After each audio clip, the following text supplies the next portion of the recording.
NDA की सरकार में बिहार में नौकरियों की बहार है, बिहारियों का सम्मान और युवाओं के हाथों में काम, यही एनडीए सरकार का लक्ष्य है और इस लक्ष्य की ओर लगातार सरकार बढ़ रही है।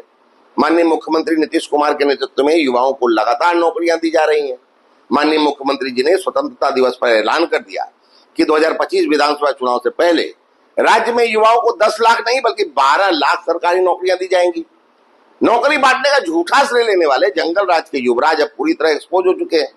बिहार की जनता तेजस्वी जी और उनके कुनबे के लोगों को सबक सिखाने के लिए तैयार है। 2025 में जनता से किस मुंह से वोट मांगेंगे तेजस्वी जी? अब कोई मुद्दा ही नहीं रहा जिस पर तेजस्वी जी और उनके कुनबे के लोग वोट मांग सके। इसलिए एक बार फिर जाति और धर्म के नाम पर महागठबंधन के लोग समाज में नफरत फैलाने की कोशिश करेंगे, लेकिन इस बार बिहार की जनता तेजस्वी जी और महागठबंधन को मुंहतोड़ जवाब देने के लिए तैयार है। जी, भारतीय जनता पार्टी के साथ जाने के बाद उसी तरह की बातें नौकरी और रोजगार के संबंध में करने लगे हैं। जिस तरह से केंद्र की सरकार ने हर साल 2 करोड़ नौकरी और रोजगार देने की बात की थी, जिस तरह से केंद्र की भारतीय जनता पार्टी सरकार ने जुमलाबाजी करके नौजवानों को भ्रम का शिकार बनाया था, उसी तरह से नीतीश कुमार जी 2025 तक 12 लाख लोगों को नौकरी देने की बात करते हैं और 34 लाख की बात करते हैं।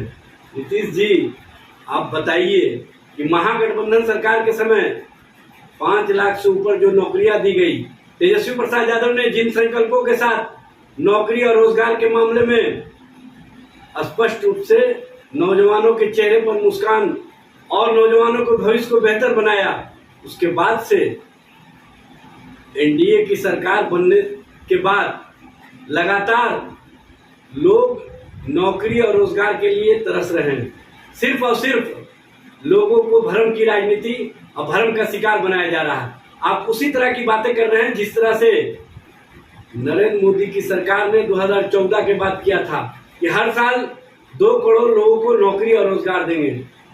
11 साल होने को है, केंद्र की सरकार ने कितनी नौकरियां दी सबको पता है, जबकि महागठबंधन सरकार जिस समय तेजस्वी प्रसाद यादव के नेतृत्व में चल रही थी 5 लाख से ऊपर लोगों को नौकरियां और रोजगार दी गई और स्पष्ट रूप से 3.5 लाख के करीब रिक्तियां जिसको भरा जाना था उसके लिए सारे प्रक्रिया को पूरा कर लिया गया था, लेकिन अब उसका रिक्तियों के संबंध में विज्ञापन तक नहीं निकाल सके और TRE 3 में जो परीक्षा ली गई उसमें पर्चे लीक किए गए।